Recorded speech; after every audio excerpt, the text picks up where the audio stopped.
Good morning प्यारे बच्चों, my self ईश्वर ध्रुवे। और आज हम बहुत ही मज़ेदार टॉपिक पढ़ने जा रहे हैं। और ये जो टॉपिक है बेटा, ये 11th के चैप्टर का एक टॉपिक है। उस चैप्टर का नाम है केमिकल इक्विलिब्रियम।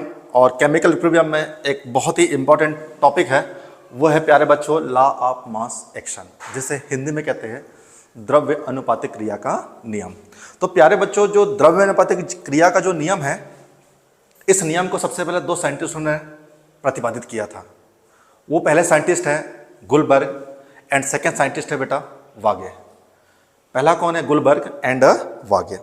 तो इन्होंने जो इस नियम को प्रतिपादित किया था वो 1864 में प्रतिपादित किया था। इस नियम के अनुसार होता क्या है प्यारे बच्चों कि according to law of mass action, इस नियम के अनुसार कि किसी भी रासायनिक अभिक्रिया की जो दर होती है उसके अभिकारकों के सक्रिय द्रव्यमानों के गुणनफल के सीधे समानुपाती होती है। कि किसी भी रासायनिक अभिक्रिया की दर उसके अभिकारकों के सक्रिय द्रव्यमानों के सीधे डायरेक्टली प्रोपोर्शनल टू, सीधे समानुपाती होती है। कि according to law of mass action the rate of chemical reaction is directly proportional to product of active mass of reactant, product of active mass of reactants. मतलब इस रिएक्शन में कोई भी एक केमिकल रिएक्शन की बात करते हैं, जैसे बात करते हैं M1A plus M2B will gives N1C plus N2D। अब प्यारे बच्चों, इस A का स्टोइकोमेट्रिक कोएफिशिएंट क्या है? M1। इस B का स्टोइकोमेट्रिक कोएफिशिएंट क्या है? M2। इस C का स्टोइकोमेट्रिक कोएफिशिएंट क्या है? N1। एंड इस D का स्टोइकोमेट्रिक कोएफिशिएंट क्या है? N2। यहां पर दोनों रेट हो रही है, मतलब रेट ऑफ फॉरवर्ड भी हो रही है एंड रेट ऑफ बैकवर्ड भी हो रही है ना। मतलब अग्र अभिक्रिया की भी दर हो रही है और पश्च अभिक्रिया की भी दर हो रही है। अब ये है बेटा रेट ऑफ फॉरवर्ड और ये है रेट ऑफ बैकवर्ड। मतलब इससे कहते हैं अग्र अभिक्रिया की दर। क्या कहते हैं? अग्र अभिक्रिया की दर। इससे कहते हैं पश्च अभिक्रिया की दर। हो गया क्लियर? अब यहां पर ये बोला जाता है कि देखो, यहां पर एक बेटा ये रिएक्टेंट है और ये क्या है? प्रोडक्ट है। इसे कहते हैं अभिकारक और इसे कहते हैं उत्पाद। क्या कहते हैं? अभिकारक और उत्पाद। मतलब इस केमिकल रिएक्शन में हम जब भी इस केमिकल रिएक्शन की रेट अगर अपन फाइंड आउट करेंगे तो रेट ज्ञात करने के लिए हम क्या करेंगे? किस रूल को फॉलो करेंगे? लॉ ऑफ मास एक्शन को फॉलो करेंगे।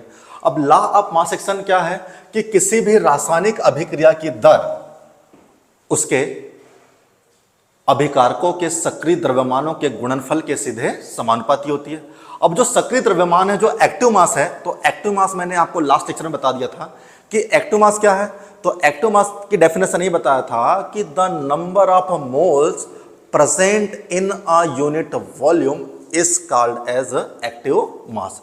कि इकाई आयतन में उपस्थित मोलों की संख्या को सक्रिय द्रव्यमान कहते हैं। हो गया क्लियर? अब यहां पर अगर अपन रेट लिखते हैं तो यहां पर रेट की बात करते हैं, देखो रेट ऑफ फॉरवर्ड की बात करते हो रिएक्टेंट के फॉर्म में कौन है? A and B। और रेट ऑफ बैकवर्ड की बात करते हैं तो रिएक्टेंट के फॉर्म में कौन है? C and D। मतलब अग्र अभिक्रिया में अभिकारक के रूप में है A एंड B है एंड पश्च अभिक्रिया में अभिकारक के रूप में है C एंड D है। अब इस A का रस समीकरण मिति गुणांक कितना है? M1। इस B का क्या है? M2। इस C का क्या है? N1। और इस D का क्या है? N2 है। अब यहां पे बात करते हैं प्यारे बच्चों, जब भी अपन अगर यहां पे रेट की बात करते हैं तो रेट ऑफ फॉरवर्ड अग्र अभिक्रिया की दर, rate of forward directly proportional to active mass of A की पावर M1। मतलब जो उसका स्टोइकोमेट्रिक कोएफिशिएंट होता है वो किसके इक्वल होता है? उसकी पावर के इक्वल होता है बेटा, है ना। मतलब जो रस समीकरण में जो गुणांक होता है वो उसकी पावर के बराबर होती है। मतलब